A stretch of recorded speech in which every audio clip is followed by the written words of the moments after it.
Games Daily for Wednesday, September 5th, 2018. I'm one of your hosts, Greg Miller, alongside the rogue one, Gary Whitta.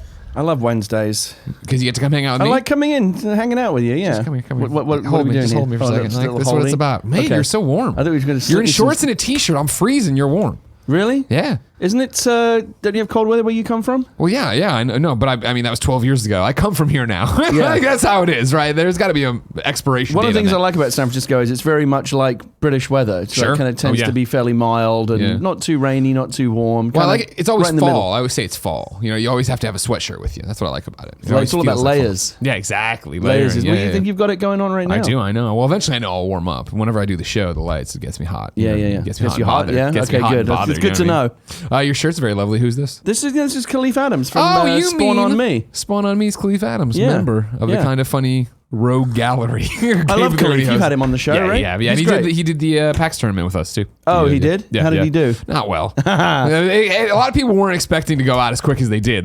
Super Sports Matching. It's a game that pulls no punches. So that was the game I asked you earlier what you had played for that, and that Yeah. was the one game you mentioned that I wasn't familiar with. What you is gotta play it? it. What is it? Remember like NES Track and Field? Yeah. It's a bunch of those kind of events. Is it button mashing? Exactly. Okay. Yeah. You're alternating buttons to run. There's another one where you're running. You got to jump over stuff. You're shooting, but you're feeding animals. You're shooting stuff up to them. You're playing basketball. It's There's called a- Super Sports Matching. Matching. Yeah. Super, and then it's sports matching, all one word. Okay. It's like sport match. EN. It's a terrible name. Got Terrible it. name. I know track and field. I know hypersports. This one's super fun and This super one I don't crazy. know. Yeah. So Okay. it was great. And we've done a bunch of party modes and stuff. YouTube.com/kindoffunnygames. In fact, while I'm here, you know what? I'll just throw a bone to somebody. How about that, Gary? You ever do that? Throwing a bone? Yeah, hold on. I wasn't prepared. I wasn't to aware throw the you bone. even had a bone. I got bones for everybody. Hiram Reed wrote into kindoffunny.com/KFGD and says, I wasn't able to watch the Kind of Funny inner website video game tournament from PAX. Will there be a video available on Twitch or YouTube? Tim, should we put that up, you think, on Kind of Funny Games, the tournament with everybody? Yeah. Kevin, can we break that out? Can we go record that off Twitch? I can get you the link. Yes. All right, we're going to put it up. We'll put it up for you, yes. Probably over the weekend on games, I guess, or maybe Friday, but somewhere in there. And then Hiram Reed wrote in again to say, hi, KFGD crew. I tried to watch the PAX quest for the perfect Superman game live on Twitch, and most of it was lost due to the channel going offline for some time. Did anyone record the audio and or video of the entire panel? Hiram, Jared Petty did. He'll be putting that up on his YouTube channel. Took a lot of shots at you during that panel. Jared did? Yeah, because you didn't come. You were supposed to come. I You said know. you'd come, I let and him then you down. bailed out. I made a lot of promises to people over the years, and I've pretty much the one thing you can count on is that you can't count on me. Today, you were in the kitchen, and Kevin walked out from here, and he's like, "Oh, you're here! You came back!" And you're like, "Yeah, it's Wednesday. Of course I am." You are very much Goodwill Hunting, where one day it's going to be a Wednesday, you're not going to come. What? And we're going to be what happened. Oh, he moved to LA. He went full time. Well, no, hold on though. If I don't make it in, it's not like I just ghost. If I'm not coming in, you will know in plenty of time if I'm But not it making also it. kind of sounds like a Gary Whitta thing to do. At like 5 minutes to 12, are you thinking like, is Gary going to show? No. Okay. No. Exactly, There was that one because time where I did, and you said, "Oh man, that's today," and then you buzzed 5 minutes later. I joked. I was right good. That was outside and I good. You got me. pretended. See, You I got me got you.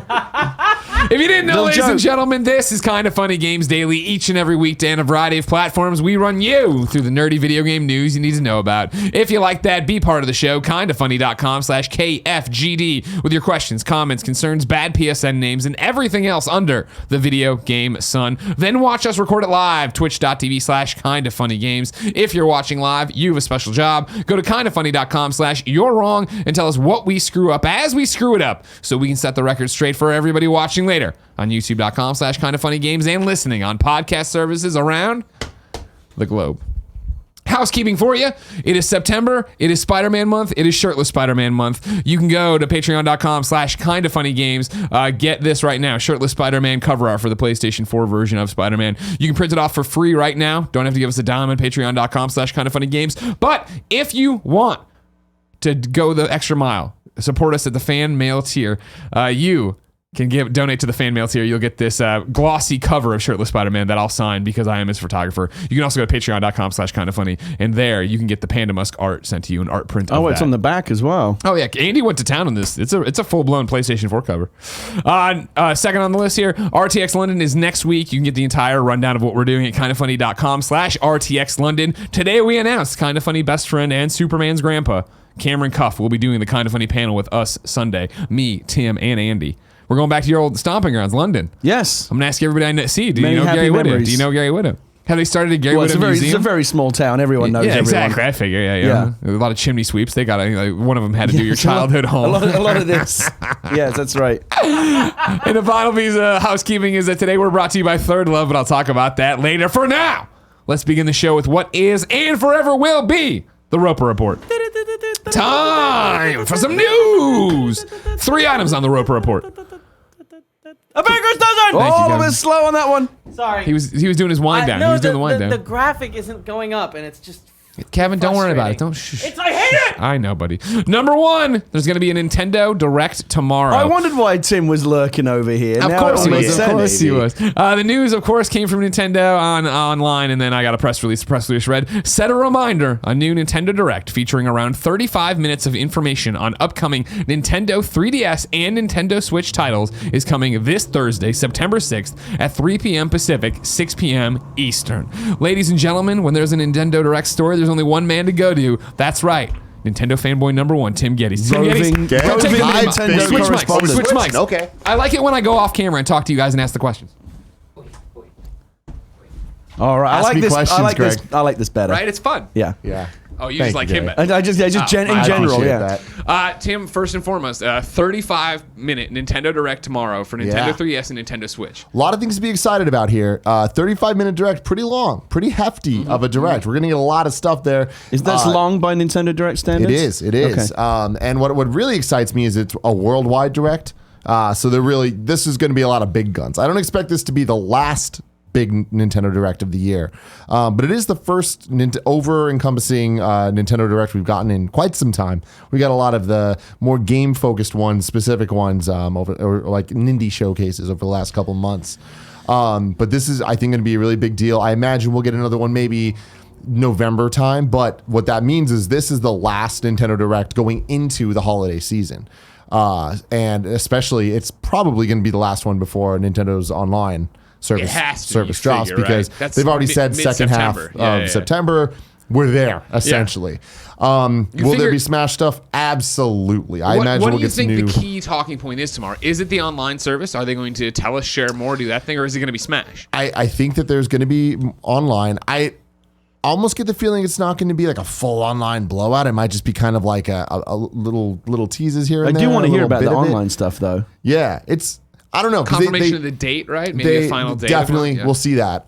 They tweeted, I think yesterday, Nintendo did, like confirmation that like you can play Mario Bros. Online multiplayer using the Nintendo Switch Online service, and everyone's like, no one cares. Like, it feels really weird that it seems like the current Nintendo, 2018 Nintendo, is just nailing it so hard, and then They're nailing it hard. Their online service guys are just.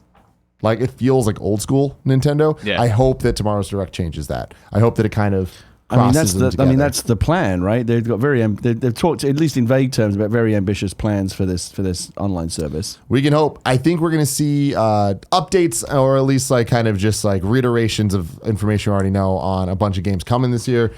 Super Mario Party, we've seen very little of. The biggest blowout we've seen was at Gamescom recently, but like this is where they need to talk about it. The game's coming out next month. What do you want it to be? What does it need to be to impress you, the online thing? David's. Sorry. I thought you were just saying in general at the Direct. You put that online For the thing for the online thing in general, what like for you to pony up like $10 a month, or like add it to your litany of subscriptions? Like, what does it need to be? They've already got me sold. I was going to say that you're crazy. It doesn't have to be anything. They It's can just be so- like, it's going to give you a fart emoji. And Yeah, it be could like, all right, here's my it 20 could bucks. literally be, here's the deal, Geddes. Just give us $10 a month. What do I'd I be like, get? all right, No, you get the pleasure of giving us $10 a month. I'm in. That's absolutely not the case. I was not planning on getting the online Really? because I don't really care too much about it. I'm just not that type of gamer. Yeah. But tying whatever this virtual console, the new Sure. thing into it, you got me. Like Nintendo Flicks. It's so cheap. Nintendo Flicks, that's what I want. And this is the basis of that. What to really sell me is I want more. When they first announced the pricing on the Nintendo Switch Online stuff, I talked about this in detail, but I actually am disappointed it's as cheap as it is, because that tells me they're not going to go as hard as I want them to. Yeah. Them saying that it launches with 20 Nintendo or NES games. We know 10 of them already. We don't know the other 10. I imagine we'll kind of get some of those answers tomorrow. And I'm hoping that they kind of like start giving us a plan into the future of what this, of a roadmap of what this online service can look. A couple interesting things about this Direct. Jeff Keighley is retweeting it. The Game Awards are retweeting it. And it doesn't have any wording talking about 2018 exclusive titles. Usually Nintendo, when they say that, it's like we're only focusing on 2018 titles. This tells me that we might see some 2019 titles. I expect to see something that we will then see a bigger blowout of at Game Awards. Why call out? Oh, okay. Do you think that's how they're going to promote it too? Of like, hey, we're showing you this tease and you'll see more Game Awards? Nope. Maybe. I doubt that. Game Awards has been, and Jeff are pretty active usually retweeting like, hey, this video game thing's happening. Yeah, but when it comes to Nintendo Directs, you can kind of start to tell a little bit of what's going to happen based on who's retweeting. Okay. Because of that, Monolith Soft is not retweeting. I doubt we're going to get much Xenoblade stuff. Gotcha. Well, I figure, I was reading GameSpot had a rundown of what to. No, it actually might have been Polygon. Regardless, somebody had it up, and one of the things they called out was is our last chance really to see some stuff from World's End is with You. So you'd imagine there to be something there, right? And that's what I'm saying. Is like we're going to get a lot of that stuff. I think we're going to get a highlight on Pokemon Let's Go Pikachu and Eevee. Super Mario Party. New Smash characters? You said Smash information. What's amazing to me about Smash is that they've already revealed so much. The idea that there's still more left over is incredible. We know there's still more characters, and we know that there's this mystery mode that is probably going to be some type of single-player mode. I wouldn't be shocked if we don't get that tomorrow, if they're saving that for the November Direct, if that ends up being a real thing. But I can see we're going to get new characters tomorrow. If I had to bet, I would say Isaac from Golden Sun. Okay. Pulling that out of my ass. What's on your wish list? What would you want to see? David Scott writes in here we go, kindoffunny.com/KFGD and says, Happy Widow Wednesday, boys. I know Tim isn't on KFGD today, but I bet he'll be there anyway. And I wanted to ask what his Gatorade Get Hype moment would be for this Direct. The question is also for you guys. What can Nintendo reveal tomorrow that would get you on the Tim Geddes hype level? Also, when will the 3DS just die? Please ask the chicken for consent first, David Scott. The 3DS is in its dying breaths at this point. They're going to talk about Luigi's Mansion. I'm going to be shocked if they announce too much 3DS stuff. I think they just put that in and they'll be like, look, this is happening.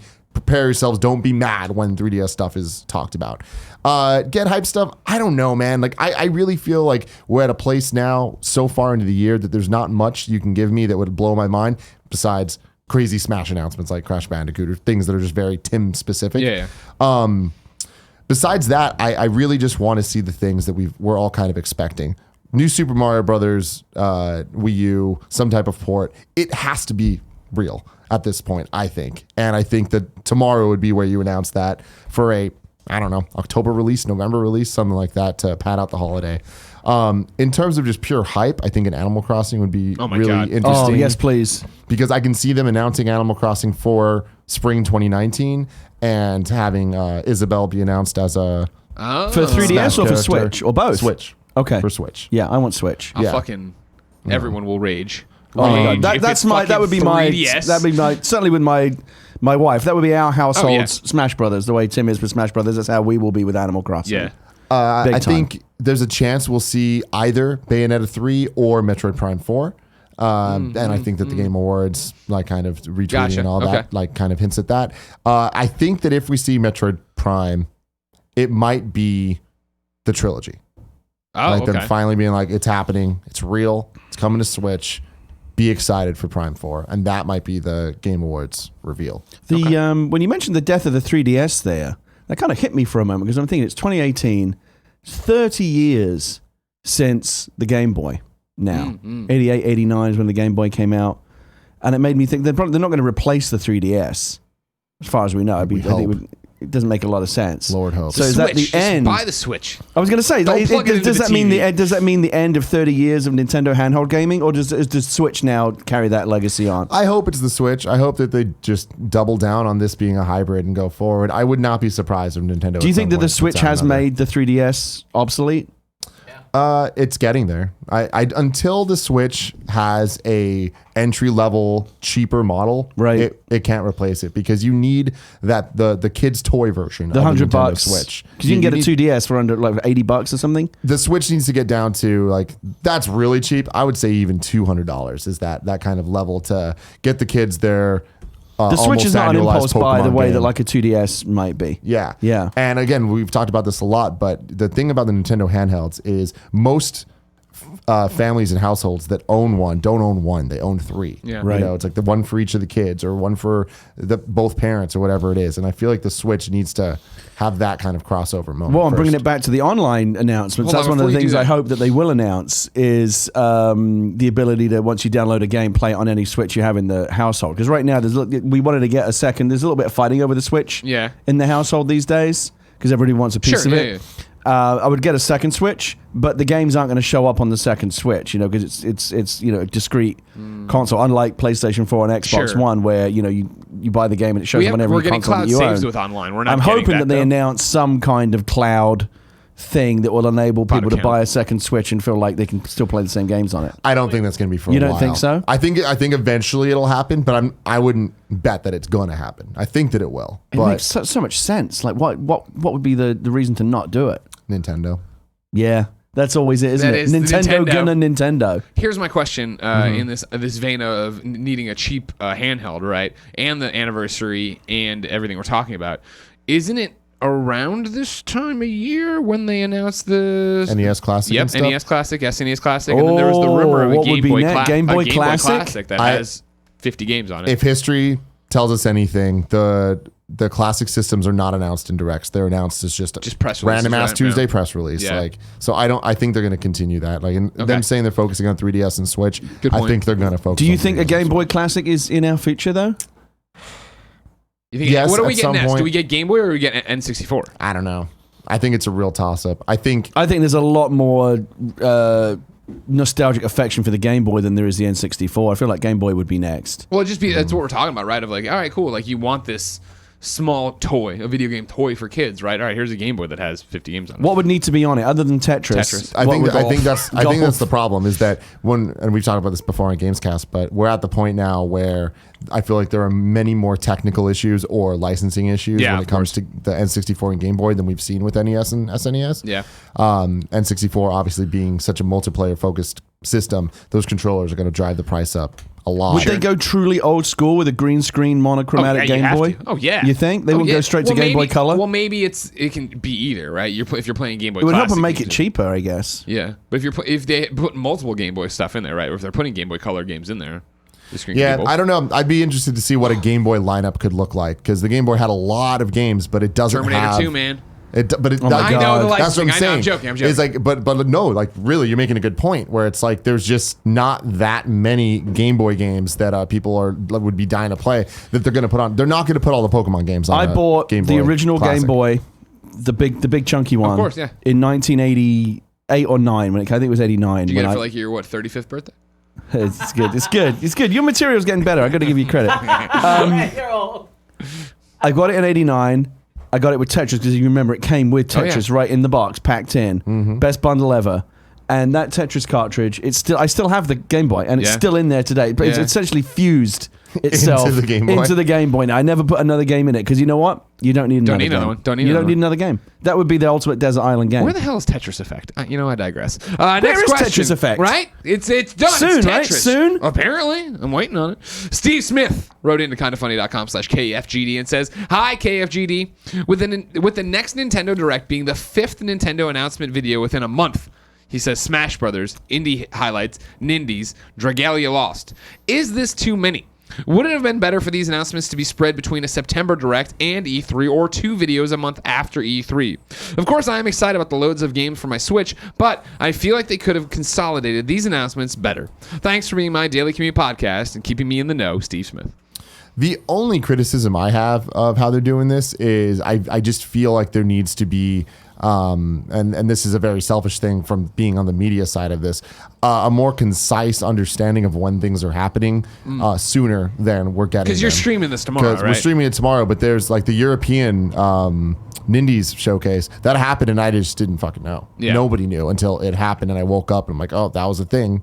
And I just don't like that. Or like the Dragalia Lost thing. It was just like, it was such a quick turnaround for that happening. Besides that, I do think they're doing a very good job of having like constant headlines, 100%. headline generating things, giving Dragalia Lost its own direct. Let them have these beats. Gave right? it a chance. Yeah. You know? Same thing with the Nindies. Like, don't do. All right. Well, there's gonna be a section of the Nindies before or after Smash because nobody cares. You know what I mean? Like, you want the people there for the right reasons. Yeah. Yeah. And a lot of people get mad of like, oh my God, how many times are you going to do a Smash only direct? Dude, let them keep doing their thing. Smash is going to be their big tentpole of the year, and it's going to continue to be a huge success for them for years to come. And like, Smash is a marketing tool for other games.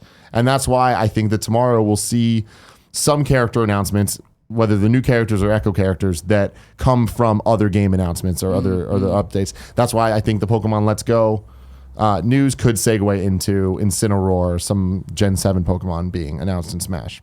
Cool. Tim Geddes, thank you Thank for your you. expert analysis. I'm very excited. It's going to be good. When is that Get again, hype, tomorrow? baby. 3 p.m. 3 p.m. Okay. Yes. I'll Watch be it on twitch.tv/kindoffunnygames. Later We'll on be doing a YouTube. live have a reaction. live reaction? Yes, Of we course you will. are. I think it's just going to be me, but it's going to be good. Who else do you need? Gary can come over and just be like, "Who's this? What's this? Who's this guy?" I might. There you go. I'll come over and Tim can 2:45 call time. give me the layman's guide through it. I'll believe when I see it. You've said that before. What? You'll come over for something weird. Okay. All right. I'll tell you right now. I'll come over for it. All right, And fine. you can hold me to it. 2:45. 2:45 tomorrow. I'll be there. All right. All right. Wait. Okay. All right. All right. All Fine. right. It's happening Thursday. All right. Okay. Great. Fight! Good. Fight! Number 2, EA has put out, and the Madden team has put out the Jacksonville tribute stream details. This could have been housekeeping. I put it in here, of course. One of the reasons because I won't be here tomorrow. I'm going to go be a part of this Jacksonville tribute stream for obviously everything that happened at that Madden tournament. But here is the official line from EA. This Thursday, September 6th, we will host the Jacksonville Tribute live stream, bringing the gaming community together in support of all those affected by the tragic events on August 26th. EA is doing this. Correct. Okay. What did I say? No, you did that. I just wanted to clarify. okay, that sure. This is an official EA event. Yeah, this is an Okay. official EA event. We had talked about it and announced it last week that they were going to do a Jacksonville tribute stream. They also donated $1 million to the Jacksonville tribute thing they were doing for all the victims. Okay. It's tomorrow, Thursday, September 6th, 5 p.m. to 6:30 p.m. Eastern time. So Pacific time, that's 2 p.m. to 3:30 p.m. You can watch it on the EA Madden NFL Twitch. That's what we'll host on twitch.tv/kindoffunnygames. Actually, wow, this is going to...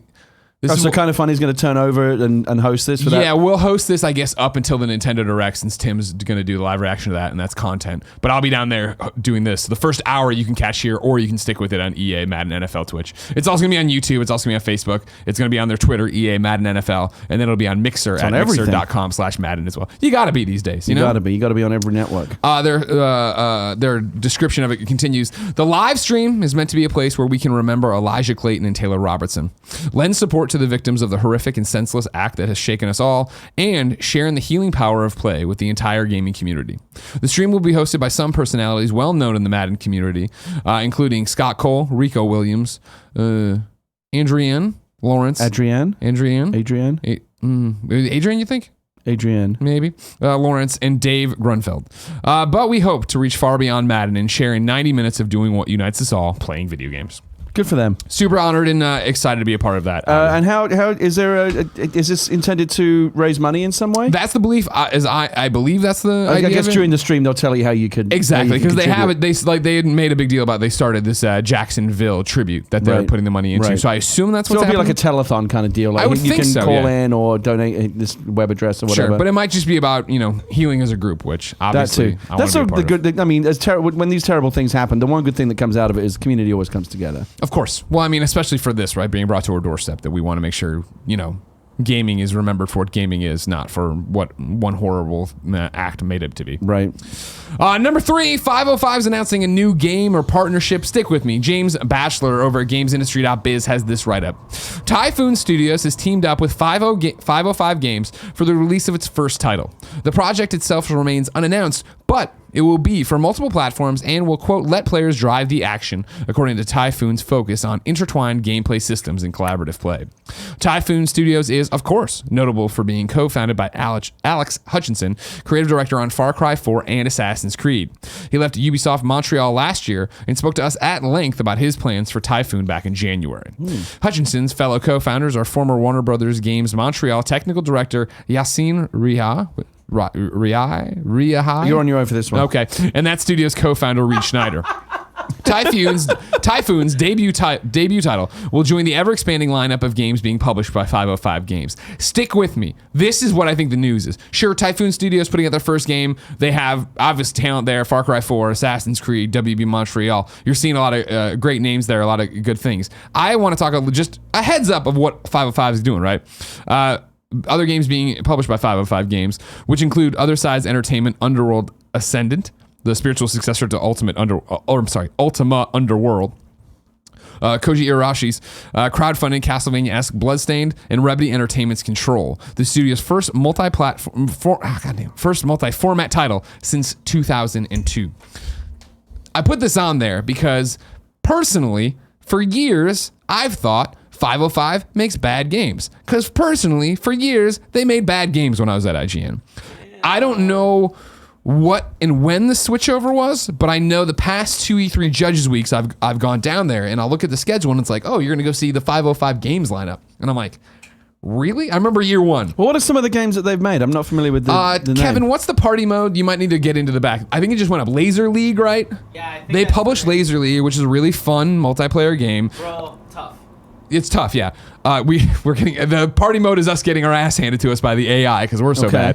bad. They did that last day of June. I talked a lot about it after last year. It's come out. It's on every platform now. It's Okay. a heartstrings tugger made by the guy who did Murasaki Baby. All right.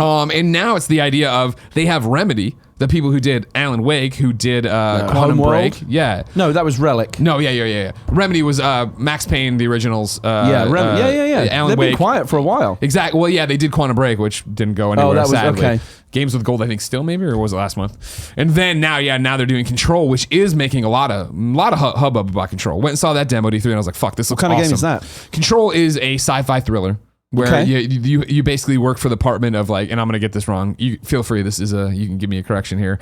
Kindoffunny.com/you're wrong, but basically there's not Department of Mystical Arts or something, but there's hey, we know there's a supernatural thing. You work for the Department of Supernatural Things for the government, and Got it. all hell's breaking loose. But it looks beautiful. It looks similar to Quantum Break, where it looks almost like real, where you're Got walking it, through got and it. doing all this stuff. Got it. 505, I think, turning around a lot of perceptions I had about them, and I think that they earned through the year when they were a smaller publisher making maybe those mid-tier games I was shit on or whatever. I just thought it was interesting that again you're seeing them make moves and come out and try to change perspective on what they are, and I think more power to them. Okay, and the Typhoon stuff sounds good. Spiritual successor to Ultima Underworld.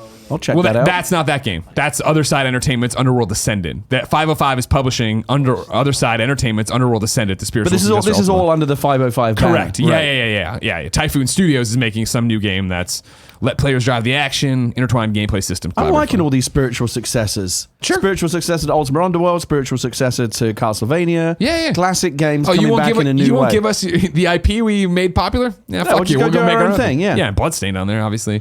One of those. Mike Power, though, writes in with a long-winded question. Stick with me.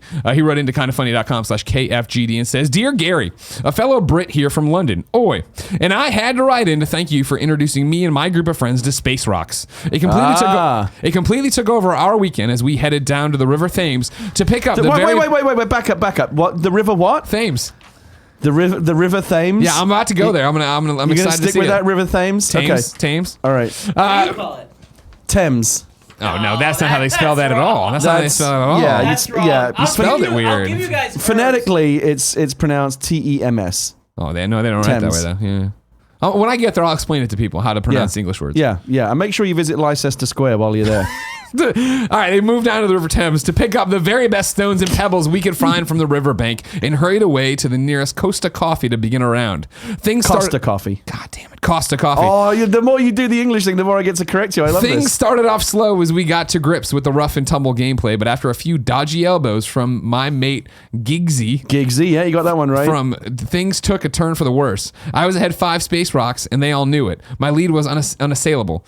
Before I knew it, my other friend Spud. Are these real English names?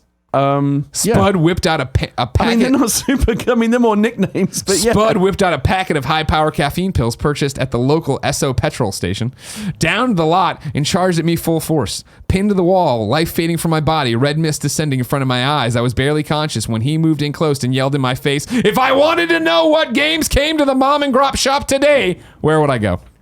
All right. That story was redeemed at the end there. I like that. That's how they do it. Good. When they give you the long lead in, yeah. That was a good lead in. And again, shows you the power of space rocks. What I like about space rocks. Yeah. Because you and I have not had the chance to talk No, about I this. still It was haven't Jared gotten the full rundown of Space was on the Rocks. show. Well, I'm not going to redo it. No, You can I back gotta and go watch listen to it. the show from last But Wednesday. this is one of the beauties of it is what we call emergent storytelling. Yeah. There's no actual story in the game, but much like in a game like PUBG, there's no narrative in the game, but great stories organically emerge out of it. Like you want to come home and tell your fishing stories. Oh my god, you wouldn't believe what happened in PUBG today or whatever. We wouldn't believe what happened in Space Rocks. Yeah. Oh my god, there was so much blood.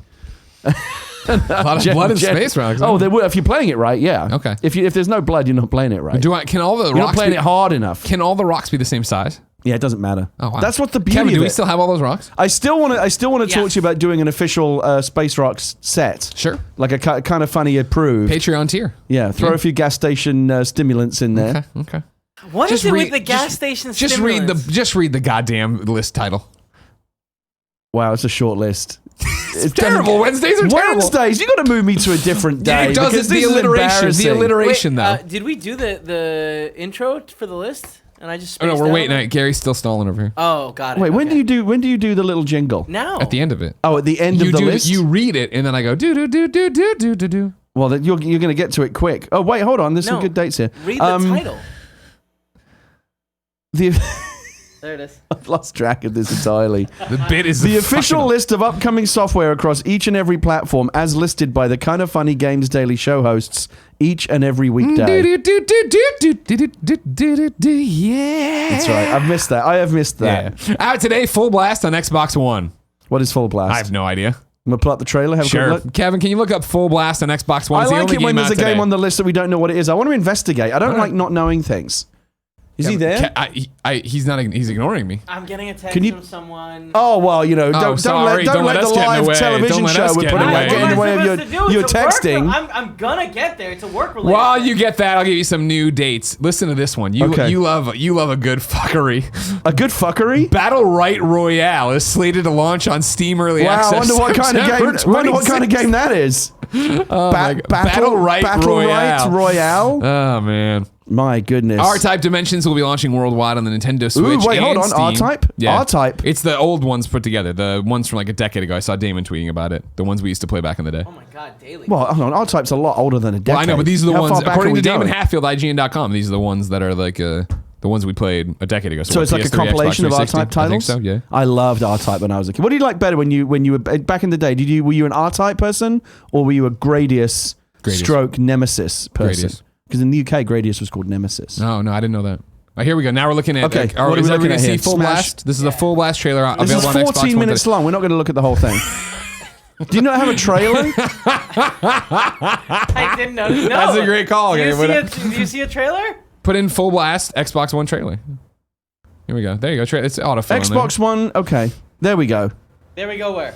Wait. My scene. No, Oh, that's a montage. Yeah, you want it must have been mentioned in the E3 montage. Just go back to the original video and we'll just look at a second Heavy of it. Metal Machines releases September 16th September 19th early access on Steam. Meet Possible Chapter 1.5 will be released on Steam. iOS, Android September 19th. Dead in Vinland. Oh, it's a vertical shooter. Oh, okay. You know what?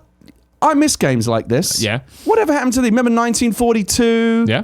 Typhoon, things like that. I miss these kind of games. Just like good old fashioned actually looks vertical scrolling shooter. Actually looks pretty decent. This is graphics out look- today? Yeah, Xbox One. I might buy this. Okay. I want a review later on. Maybe tomorrow after you do your Smash Brothers thing. He's not gonna buy it. I know. I might. How much is it? Find that out. I'm going to say, $20. I was going to say $9.99. Yeah, if it's more than $9.99, I think they might be taking the piss. Meet Possible Chapter 1.5 will be released on Steam, iOS, and Android September 19th. Dead in Vinland's first DLC, The Valhund, will be available September 19th, 2018 on Steam. And then Terra comes to PlayStation 4 and Xbox One on 9/18. You got anything on Full Ulti- Blast? It's on sale right now. Oh, it's $4. $4.79? Yeah. Huge down from $5.99? All right. Okay. They almost had me at 10, so that's a good deal. I'll play that. Look at that. Do you have anything on R-Type Dimensions, or do you want to get some more texts? Why? Why, Gary? Just you don't have to put YouTube in that one. Just R-Type One Dimensions. of our friends was hitting us up about doing a charity thing. I'm just wondering. Oh, no, I feel terrible now. No, it was about charity. It's You cool. got me. That's the kind of stuff I respond to during shows. Was it really about charity, or are you just I trying shit to... you not. It's like child cancer therapy. But you had to look charity. at the text to know that. And that's when the infraction occurred. No. Unless he's got a special... Oh. Unless he's got to get his phone He's set got up, it. it gets a special... You got that- looked at your watch. How is that different? Because it just buzzes and I look down. It's a flash, Gary. It's a flash. It just happened. Yeah, You're like supposed right to be now. hyper-focused. Deals of the day for you. There are 2 new PlayStation VR bundles. The first one is PSVR Creed Rise to Glory and Super Hot VR. The bundle is $349.99 USD, $449.99 CAD. It comes out September 25th and includes the PSVR system, the PlayStation camera, the Demo Disc 2.0, 2 PlayStation Move motion controllers, and both Creed Rise to Glory as a Blu-ray disc and Super Hot VR as a digital game voucher. Greg, let me ask you something. Yeah. Would you recommend the PlayStation VR to someone at this point? I would. Oh my God. But you are like Kevin and I love. Kevin, you love your PlayStation VR. I love it. We just I love did it. We just did an episode yesterday with David from Upload VR talking a lot about Firewall 0 Hour right now. Is that like the SOCOM type game? Well, it's more like Rainbow Six. Okay. But yeah, and Is it good? It's awesome. It And is you so play it good, with the Gary. with the gun thing? Yeah, the aim controller. Yeah, me and Kevin love it. I might so have to much. come by and try that because that's the kind of game in VR that would get me excited about VR. Yeah, it's fun. It works. It's great. Yeah, Kevin. Gary, I think if you find a game that works for you that you can replay a bunch, like Yeah. for me, I like Drive Club, and I haven't played GT Sport, but it's on my list there. But Drive Club, In VR? in VR, it's phenomenal. Yeah. It's phenomenal. But I have the whole setup, so I get in that little chair and I'm gone. How do you in the Rainbow Six? How do you move around? Because the one thing they can never figure out is how you move. You move They- sticks. They figured it out. Oh, you Figured do? it out, So you though. can do it feels right. by default. It's quarter turns on the right stick for your Okay, body angle, okay. and you move with the. So your you're not left on a stick. rail. It's No, you full can go freedom wherever you movement. want. Yeah, and it feels. I gotta natural. check It that works. out. I was gonna. If the afternoons changed, I might hook it up and play a little bit at work. Gary, come to my If garage. I'll go to if you hook it up, I may be interested. Okay, cool. What I wanted to point out though is yes, I would recommend PlayStation VR. Yes. Right now, I saw Creed Rise to Glory at E3. What is that? It's a boxing game. Oh, it's Creed. It's that Creed. Yeah. Okay. It looks a lot like imagine like an HD Wii boxing. It didn't blow my hair back. However, Super Hot VR was my favorite PlayStation Super VR. Hot is a VR flagship. And title. it was my favorite PlayStation VR game until we just got Firewall. The second bundle, however, is PSVR. It's more for kids or families. PSVR Astrobot Rescue Mission and Moss. This one is $299.99 USD, $379.99 CAD. Comes with PlayStation VR, the camera, Demo Disc 2.0, and both Astrobot Rescue Mission Blu-ray disc and Moss digital game. I've seen a bunch of these. There's the different versions of the PSVR bundle. I've seen some that are the cheaper one that doesn't have the move controllers. Yeah. But if you want to get the best out of it, you really do need the move. You need the more expensive bundle. If you don't already have the controllers, If you're already going this far, I would do it. And what I would point out is that Astrobot Rescue Mission I played at E3 as well, a platformer that you're using the regular DualShock for, but like also looking in with your VR, moving your head around, seeing collectibles. It's a simple platformer. I'm excited for that one. I do want to play it when it comes out. And Moss is a fantastic PlayStation VR game / VR game available on other stuff now. So honestly, both those bundles I can see a case for, and I'm a big fan of what PlayStation VR is doing. Do you want me to put the full disclosure thing? Oh, I guess so. Yeah, full disclosure. I have a version of it that I'm throwing up right now. Just throw it up. I think that's good enough for this part because it wasn't like a review of all those Right, things. right, I'm just- But yeah, full disclosure, of course, PlayStation sent us PlayStation VR a long time ago, and then they've also sent us. Well, no, Moss got sent by somebody else. So I guess really just the fact that PlayStation VR sent us stuff. Oh, and Firewall. I'm surprised they didn't do a bundle with what was the name of the Firewall. Rainbow Six game? Firewall. So But I'm the surprised thing they didn't is- do a bundle with that, the aim controller, the whole thing. Well, what they have right now is that if you can go to the store and you can buy the Firewall aim bundle, so you can get the gun in the game. So you already have PlayStation VR. Yeah, Or because if I you haven't want it- seen that. Do they sell the aim controller separately? I haven't seen Oh yeah. that. Well, Okay. you mean by itself? I think. Yeah. I think It usually comes bundled with a game that I think it was either supports bundled with Farpoint or I think it's now bundled with this. I don't know. Kindoffunny.com/you're wrong if there's any. Would you? I've already got a bunch of VR stuff at home, but I don't know. This one. I'll sounds look it up good. right after this if you want. Hook it up right. I'll give it a try. Yeah, Definitely for want to sure. check it out. Oh shoot! Did I ever download? It'll go fast enough. Whatever. All right. Do you think it'll be fun just on his own? Yeah, I mean, it'll give Well, me is the it idea usually? of it. Are you typically meant to play? Is it more fun online? Well, I mean, yeah. Well, no, that's the whole game, dude. Is it's 4v4 online. Oh, shit. So it's me, Kevin, two kind of funny best friends versus whatever other so there's team. no single player campaign or anything. There's no campaign. There's tutorials and stuff like that you Okay. can jump through, but it is Okay. very much like play with your friends. But I want to do shooty with a gun. That Yeah, okay. sounds fun. All right, shooty. Here's the R-Type dimensions. Let's take a quick look This at is the R-Type. PS3 trailer. This isn't what we need. I mean, But wait, But isn't like it- I said, the game is apparently, according to Damon Hatfield, the bundle of those games. But No, stop. Look the R-Type same on Dimensions, Switch. Nintendo Switch, Steam announcement trailer. Announcement trailer. Yeah, there Click you on that go. one, top of the thing. Yeah, There you go. second from the top. There you go. Bring it up. Tozai I loved Games. R-Type when I was a kid. IRAM. I'll always remember. You know what? You know who had the best version of R-Type back in What's the that? day? The PC, or what you would call the TurboGrafx, Oh, sure. had a fantastic version. What was it of called R-Type. over there? PC Engine. There you go. Oh, it looks like R-Type to me. Yeah. Oh, yeah. R-Type. Yeah. This is giving me big nostalgic feels You're right in now. for this. This is getting it for you. These games were hard. Sure. R-Type 2. Yeah. All right. Well. These look like they've been somewhat they've been remastered, or is this just what the arcade? Oh, no. This is Wait, the... fly between 2D and 3D graphics. Oh, look at that. Oh, that's pretty. Oh, see, now I would go with now that. okay, now you've got old school. Yeah, it has been Two-player remastered. co-op. So you can press one button to play either. I love it when games do that. Press one button. Oh, sure, yeah. Remember yeah, when Monkey switch Island between- did that? You could just do it on the switch between fly. graphics. Halo did it as well. The Halo Anniversary Edition. I got one more deal of the day for you. Gilly, getting that. Gilly Brums writes in to kindoffunny.com/KFGD and says, Happy hump day, KFGD crew. With only a few days to go and Spider-Man hype hitting all-time high, I wanted to let all the best friends know that they could grab a Spider-Man PS4 theme for free with the PlayStation Store's countdown to launch. Nice. Grab it while you can to get suited up. Shirts off, of course, this Friday. So I got to get this Spider-Man game, huh? Yeah, that's good. I got to get it. We so reviewed it. We liked it. You've already played it, I'm guessing. Already platinumed it, Gary. Did you really? Yeah. Are you able to talk about it now? Because the reviews are out. There's embargoes still for like certain things they don't want you to spoil, which is totally understandable. No, but you can give your impressions. FTC, they sent it to us. Did it live up to your expectations? I mean, obviously this is a game you had high expectations for. Of course, running around with your shirt off, for God's sake. Well, no, I'm taking photos of a shirtless guy. That's not me. That's shirtless Spider-Man. Okay. You have a relationship like you're Peter Parker and shirtless Spider-Man is Spider-Man. Exactly. Okay. Well, except for the fact that Peter Parker is Spider-Man. I'm not shirtless Spider-Man. I just take photos of shirtless Spider-Man. I understood. Yeah, Yeah. Okay, I get it. Yeah, it's great. It's the best Spider-Man game of all time.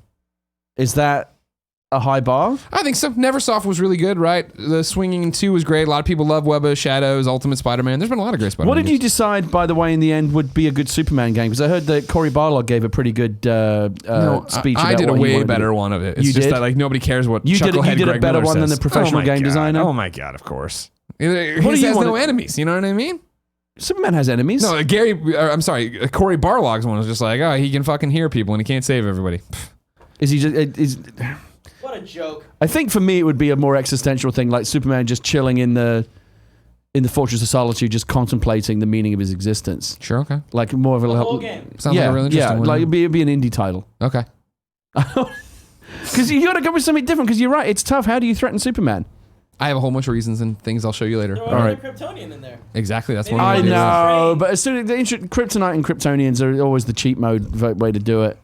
Much more interesting to do the Lex Luthor thing, fire nuclear missiles in two different directions and Exactly. make Superman choose. Yeah. No, Great he's Telltale game. fast. He's fast. He'll get Yeah, but no, there's got to be a limit. Anyway, Not we're getting fast, off not- track. not- It's time not for Reader that Mail. fast. It's time for Reader Mail. But first, I'll tell you, it's brought to you by Third Love. If you didn't know, Third Love is making great bras for great people. They have the perfect fit. Using thousands of real women's measurements, Third Love designs its bras with breast size and shape in mind, so they fit impeccably. And feel even better. They have the most sizes of any brand. Third Love added 24 new sizes, making them the industry leader with a total of 70. You can skip the trip to the store, find your fit in 60 seconds online, order, and try that on at home. No more awkward fitting room experiences. Of course, the Kind of Funny best friends, a diverse group of people. That's why Third Love reached out to us, sent us codes for our significant others. Gia has gone through and done all the stuff. For some reason, Jen can't be bothered. I don't know what her problem is. But Gia did it. She loves the strapless one. She's using the strapless one she enjoys. And then her friends also use Third Love, and they enjoy this black lacy one that apparently the guys in their life enjoy too. Third Love has the most sizes that we've already covered. Each size is designed specifically for a perfect fit, and 50% of women fall between standard cup sizes. So Third Love invented half cup sizing. Of course, there's a satisfaction guarantee. Third Love knows that there's a perfect fit for everyone. So right now, they are offering my listeners 15% off your first order. Go to thirdlove.com, thirdlove.com/games now to find your perfect fitting bra and get 15% off your first purchase. That's thirdlove.com/games for 15% off. Moondoggy82 writes into kindafunny.com/KFGD and says, possibly stupid question, but why is Spider-Man releasing on Friday instead of today like normal? Why are they going about releasing this like Nintendo? I want to play it now. Fair question.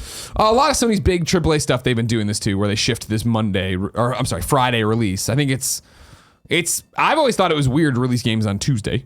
Hey, you just started the week Well, and here's most this media game. gets released on Tuesday. New DVDs and things, new music gets released on Tuesday. But It's just the day for some reason. Yeah, but I think it's kind of I understand that part, right? And I'm sure it has to do with shipment schedules and all these other things. I think as we move to this digital age where, well, whatever, why not have it available when you actually Friday's the perfect day. You plow straight into the weekend with it. You go, you finish your work or school, you drive over to Best Buy if you're still buying digitally, you go home, or if you're still buying physically, and you drive home and you play it, right? Like it works for movies. Why wouldn't it work here? And that was always the problem with the Tuesday release of, I can't wait to play this game. I'm going to get a few hours tonight and then go to school in the morning. Or go to work in the morning, right? Whereas this, you get to wake up and plow through. You want to be playing the first day that a hot new game comes out and you're super excited. You don't want that to be on a school night when you got to knock off early. And you figure it's got something to do, I would think, with word of mouth. I mean, first off, it's probably got to do with analytics. They've started trying this and doing this, and they're seeing success with it, and that's why they continue to do it. Yeah. But I would assume, it does. Everybody turns on their. I'm sure there's more people playing their PlayStations on Saturdays and Sundays, and they look at their friends. Who's going to know? And again, who cares? A year from now, who's going to remember if Spider-Man came out on a Tuesday or a Friday? Well, Moondoggy82 just wants to play it. That's all it comes down to. He's just impatient. I get that. Okay. Billythedoor says, Gary, please give us your review of the steak. Now, the steak. Everyone knows they follow Gary Wood on Twitter. Well, I don't know if everyone does, but anyone can. They all do. You got this Tesla. You went and picked it up after Games Daily last week or 2 weeks ago. No, it was a week ago today. Yeah, you went and got this Tesla, and then you said, now that I have a Tesla, what I'm going to do is drive it to Vegas. Well, we had a trip to Vegas lined up, and I thought it'd be a good opportunity to, kind of put the car through its paces, road trip it. Sure. So it's not like, I remember, and maybe this has changed with real cars. I don't have a car. I remember back in the day, you buy a new car. Do you drive? Do you have a license? I have a license, yeah. But you just choose not to have a car. Well, in the city, you don't really need one. Anything. Yeah, you don't really need one. In the old days, though, I remember last time my parents bought a brand new car, because I always get used cars, bought a new car. It was cool. You got to break this in. You got to do like 300 miles of regular road before you can get on a highway. Tesla doesn't have to happen because it's not that kind of engine. Not as far as I'm aware. Okay. How'd it go?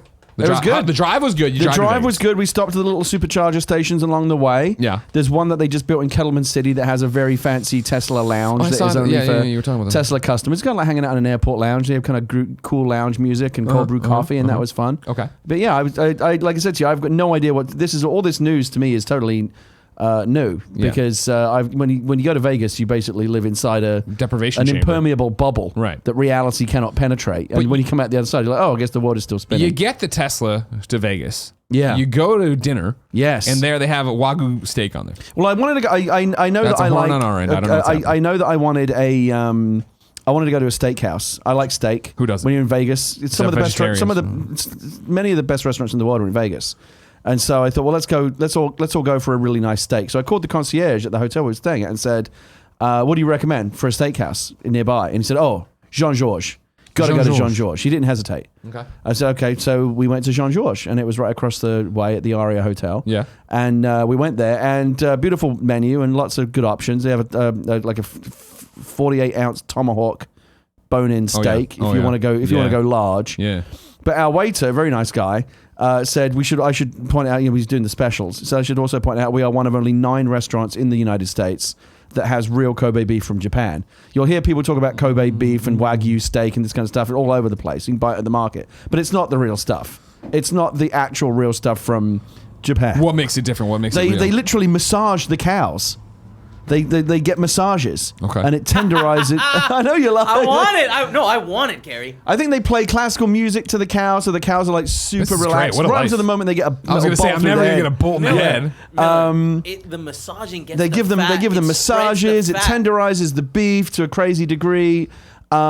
It's relatively common in Japan, but outside of Japan, you need a special license to export it, and it's very expensive. Okay.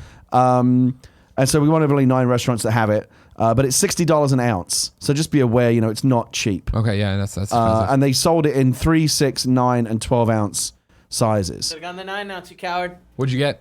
I got the 3 because I wanted it, but I didn't want to go mental. Sure. Yeah. My wife and I both got the 3 He ounce. just bought a Tesla. Let him be, Kevin. We both. Plus, I'd taken a beating at the tables already. Sure. I was a little bit, it was a little bit. But I thought, no, come on, when am I going to do this again? It's one of those YOLO live it up type moments.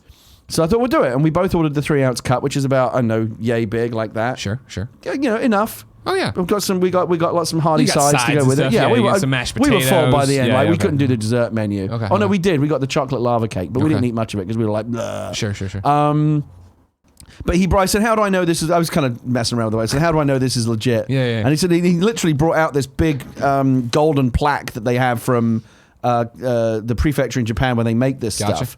And a special Japanese certificate. I mean, what do I know? It could all be exactly. faked. But it was legit. Kevin will print you up a he said, certificate right now. Google this, and I Googled up a little. It said there was on BuzzFeed or wherever there was an article from a couple of years ago. Yeah. Here are the only 9 restaurants in the United States that have the real Kobe beef. Gotcha. And Jean-Georges in Vegas is one of them. Sure. I think actually 3 of them are in Vegas because again they go crazy there. Of course. So we ordered it, and it was absolutely. I said, "Is this going to live up to the hype? Because it will be the best steak you've ever had, like no question. Like it's going to ruin you for steak. What did they forever. recommend? Did they go say you want it medium rare? Did they give you Oh one of yeah, these? I said, how would you order this? Because I usually order steak medium rare. He said medium rare is how the chef recommends Okay. it. So we both ordered it medium. Again, that's how I would have got it anyway. Medium rare. He said he was telling the story. But we had a cattle rancher in here. This guy saying like a couple of months ago, and he said, "Oh yeah, we have a Kobe product in our that we doing." And the guy's like, "No, You don't, sir. you don't. You think you do, but you don't. Order this, and then you'll understand." Yeah. And the cattle rancher ate the steak and then said, I can't put the Kobe name on these products anymore because it's so unlike this. This is there's the real thing, and then there's all the fakes. Yeah. You've had a really good fillet, Oh yeah. like the best fillet you've ever had. I'm getting. Yeah. The taste buds are starting to go, even just the sense memory of it. A really good steak kind of melts in your mouth. Yeah. Not like this, though. I mean, it just instantly almost just dissolves. And it's so flavorful and so tender and so marbled and fatty in just the right way. The fat is really what tastes good. Yeah. It's not a fatty steak, but it's got that I know, perfect it's the kind of marbling. It's the got that marbling. perfect marbling through it. It was sensational. All right. Was it worth the money? I would say for one of those kind of like one-off things, I'm probably never going to do it again. Yeah, absolutely. In fact, I almost wish I got the larger cup because it was so good. It was so good. So if you're in the market, if you're ever in Vegas, I highly recommend it's at the Aria Hotel, Jean-Georges Steakhouse. Ask for the Kobe steak and get as large a cut of it as you can afford because it is absolutely phenomenal. Best For some steak reason, I've ever Kevin's had. throwing up Grand Western steaks over here. I know, but it kind of looks like this. It's like before it's cooked. And it's No, yeah, no. So that's you can see how marbled that is. Look at that. It's almost all marbling.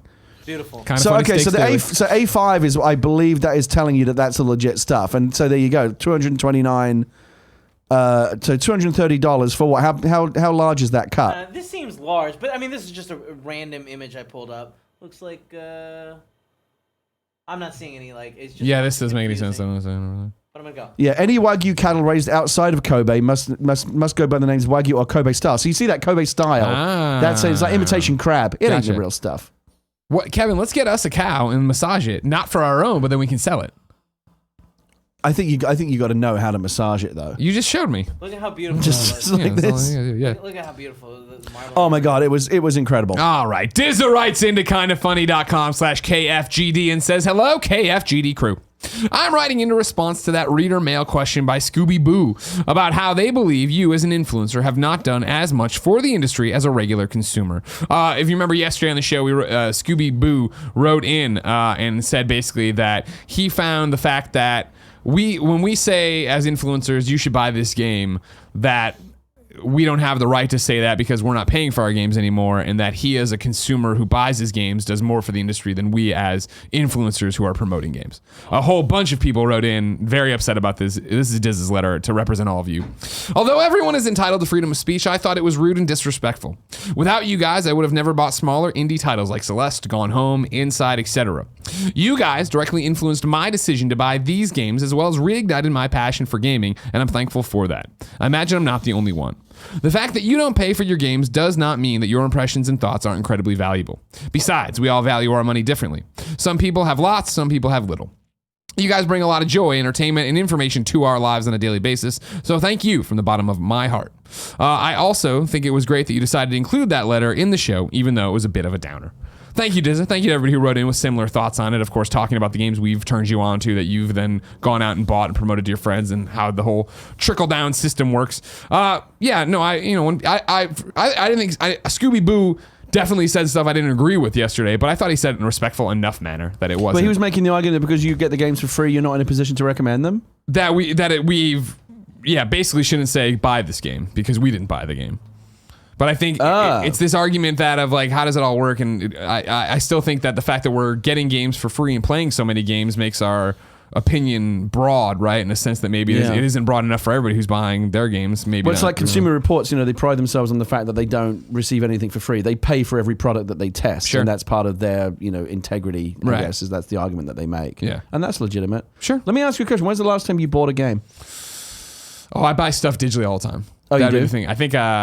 No, I was gonna say Donut County. I did get a code for that, but like stuff like that where I'm just on a whim, I'll see it and I'm like, oh, I want to get that, and like I'm getting ready for a trip. Switch games I buy a lot of. I jump in there and just buy, whatever, put it on the system, whatever. Yeah. Mario Odyssey. I do remember during my time at. I actually do remember making this argument to my editorial team many years ago when I was editor of PC Gamer. We get games all the time, and there's stacks and stacks and stacks of games sitting around, and more literally probably get 10-15 games a day would be sent into the office for review, and whether it's review code or a final copy in a box or whatever. Yeah. A lot of stuff we didn't even have room to review, like obscure stuff, and there's just not enough hours in the day. But I remember I said to my editorial team on a number of occasions, never forget, because it's easy to forget, in this position, this insulated position where we get sent free games, people pay for this 100%. stuff.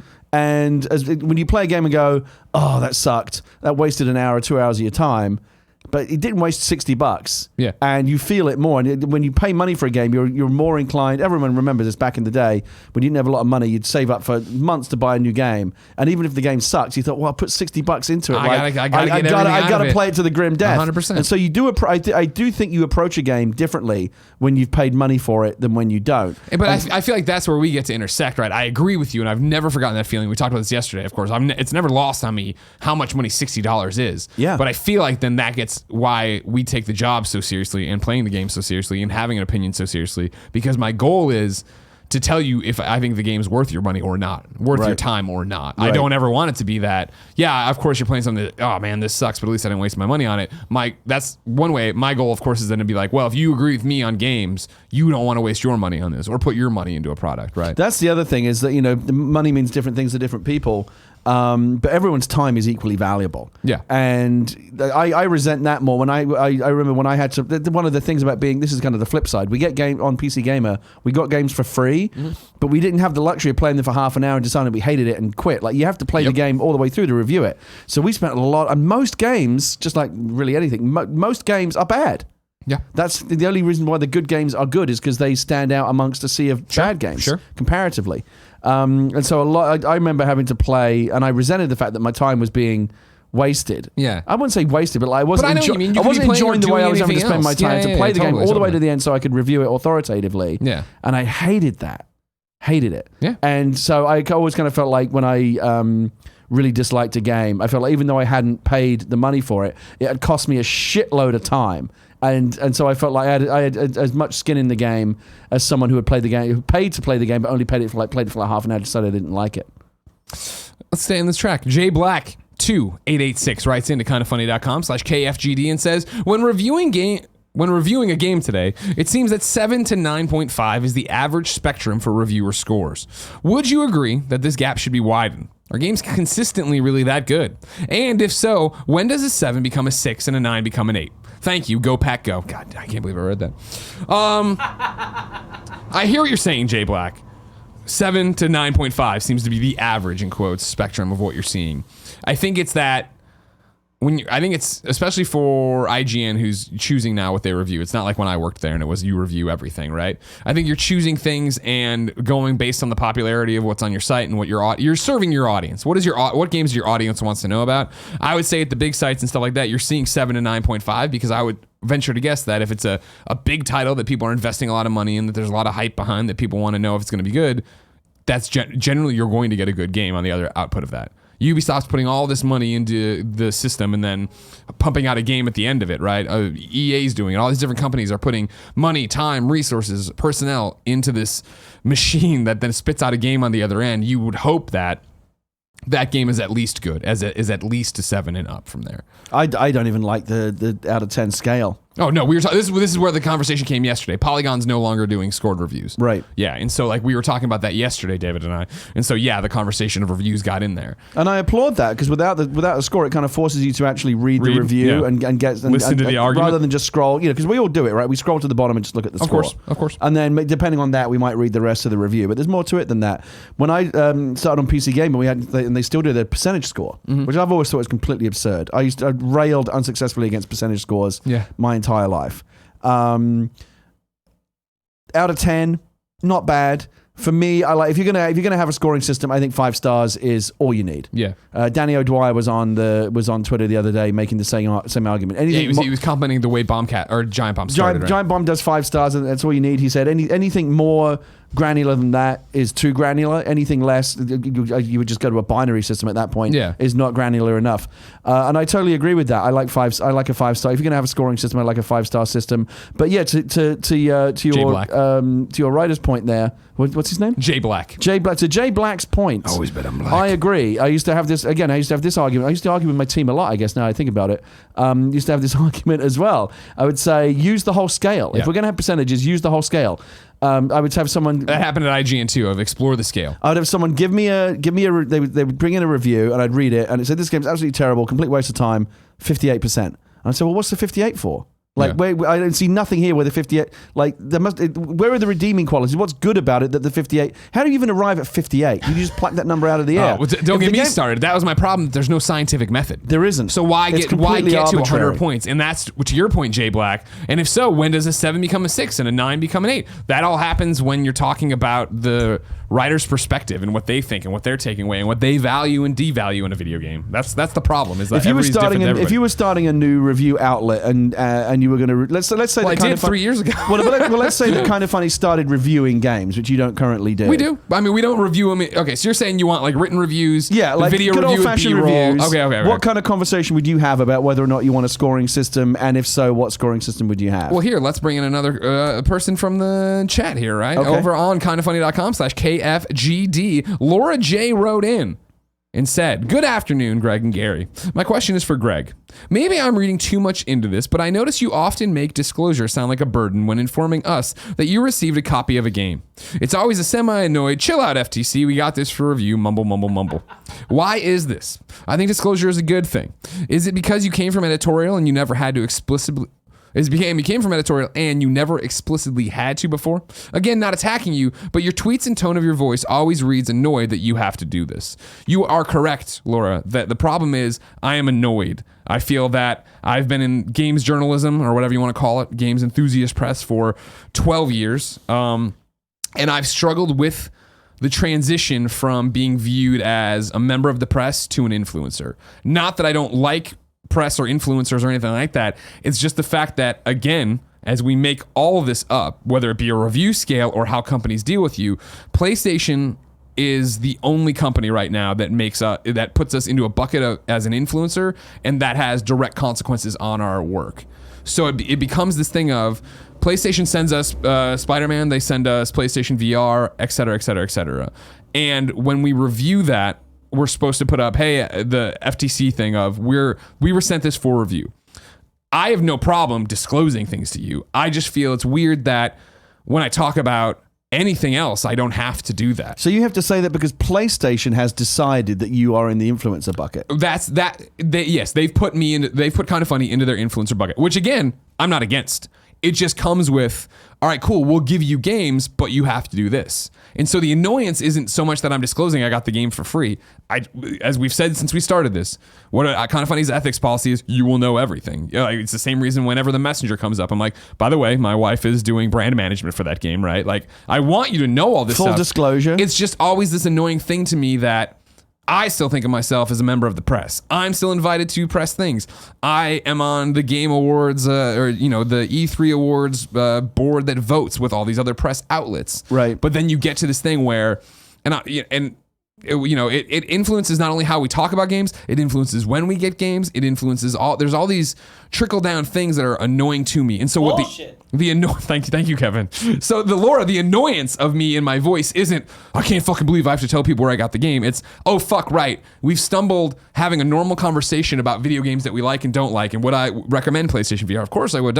Oh fuck, right. As Kevin brings up, this is an FTC thing because now I've given an editorial opinion about this thing, Right. and it's also fast and loose in terms of it's when you review it. And then I think it's maybe when you do, but we've only ever been talked about the actual review product. So should I just put in the front of everything that if we talk about a PlayStation game, is this, that, and the other? And then it's just so confusing. And you don't Basically, have any problem saying that something sucks. Oh God, no, fuck it. How many times have I told you these numbers of PlayStation games that are terrible? You know what I mean? And that's the thing is just, it gets in the way in the fact that I don't have to do it for anybody else. So it's not part of my rigmarole. So I'm not thinking of it that way, and I feel like it would just be so much easier to be pushed back to the press thing, yada, yada, yada, yada, yada. You bring up, if we were going to launch a full-blown review product and we were going to change the game, what would we do? It's an interesting point, because one of the reasons I think we're in the influencer bucket is that we're not on Metacritic because we don't give scores. And so then I'm still very much like, scores are stupid. And I shouldn't say that. I don't see the value in me giving an opinion and doing scoring anymore. I don't feel like I need to do that. I love the conversation with you, with Tim, with anybody who comes in about what we think of this game, and we obviously have an audience that appreciates that as well. I think as a business decision, it would be a better move for us to score. I think in terms of the vision of our business, we don't see it that way. So it's this thing that doesn't exactly match up. You know, it's a really interesting point that you just raised, that when you talk about word of mouth, and I say to you, would you recommend PlayStation VR? Yeah. Would you recommend this or that?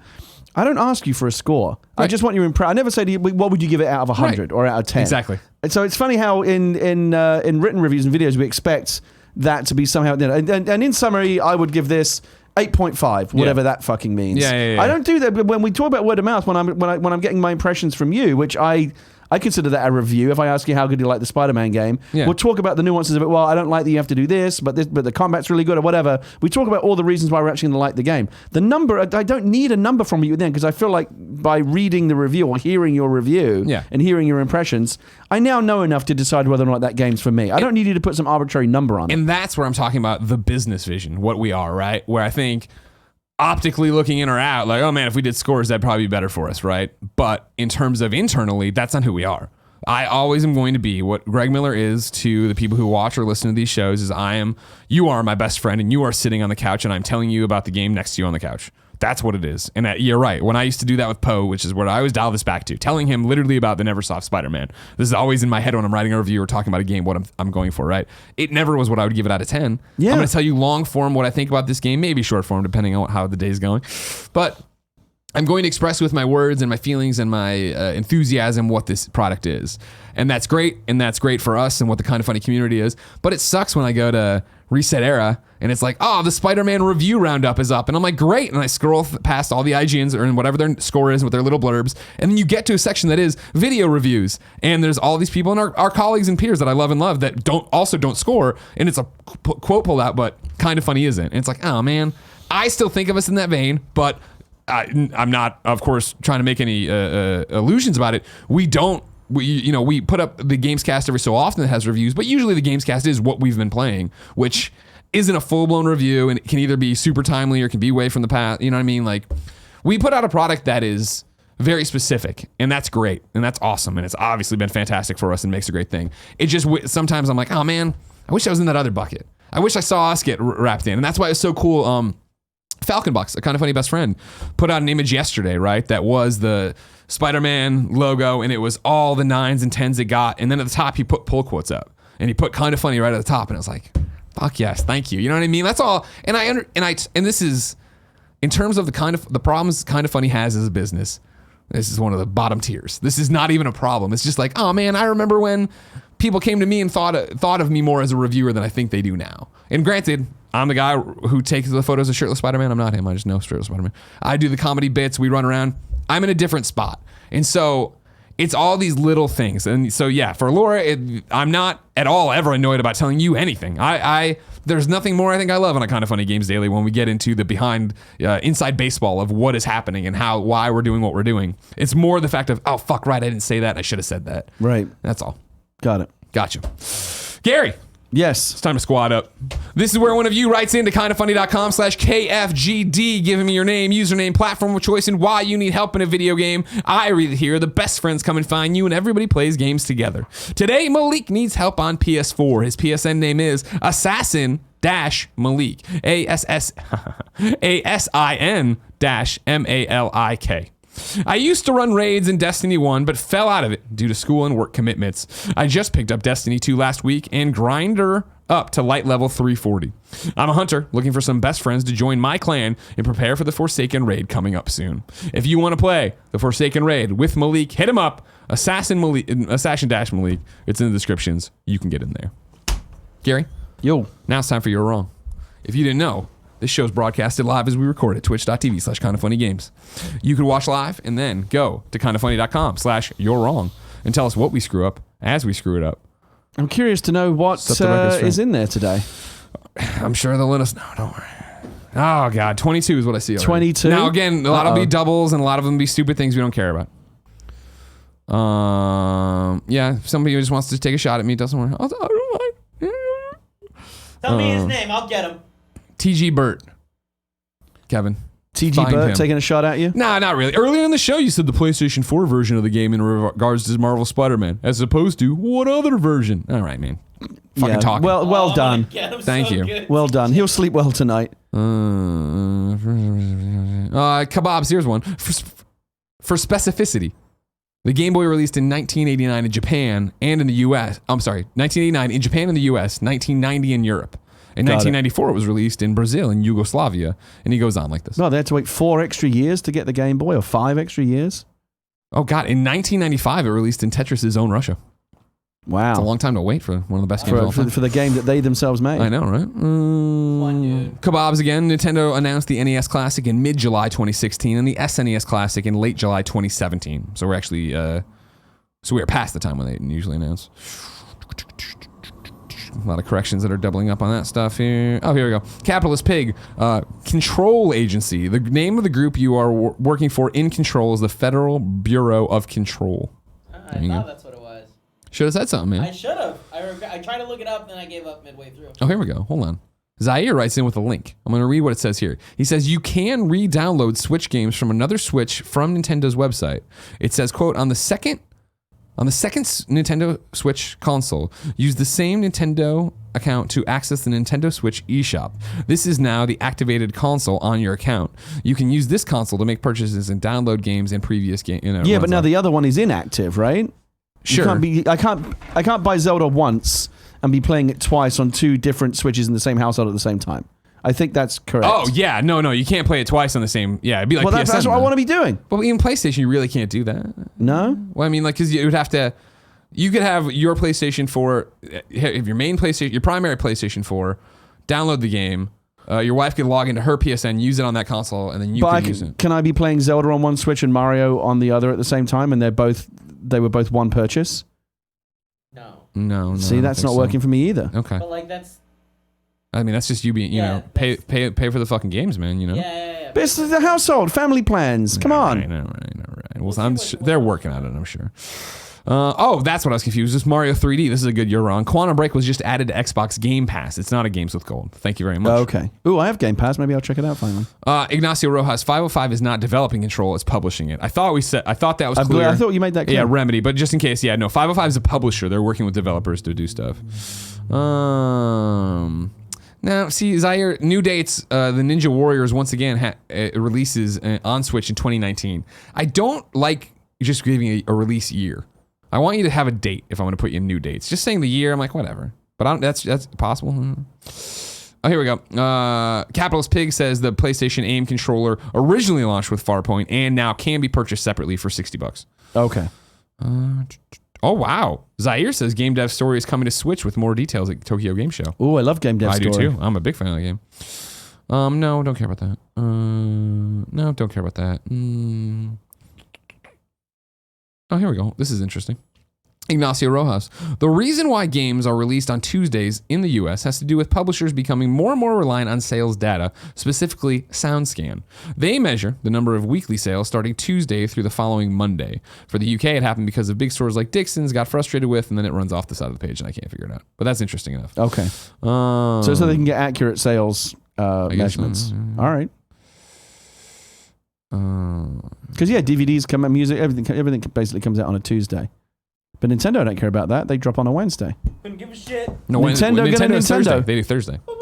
Oh, is it Thursday? Yeah, All if right. you remember, there's no games on Wednesday. I'm hearing your board. That's right. Nothing gets released on a Wednesday. Ladies and gentlemen, this has been Kinda Funny Games Daily. Each and every weekday on a variety of platforms, we run you through the nerdy video game news you need to know about. If you like that, watch live on twitch.tv/kindafunnygames. Watch later on youtube.com/kindafunnygames. Listen on podcast services around the globe. Tomorrow, Tim and Jared Petty will be taking care of you and getting ready for that Nintendo Direct in the afternoon that we're streaming on Twitch. I, however, will be off doing the Jacksonville Madden tribute stream. I encourage you to watch until Tim has to take over for his Nintendo Direct business. Until next time. I guess you're coming too, you say? If you want me to. Oh, don't try to. I said I would do it. I said I would do it. Whoa.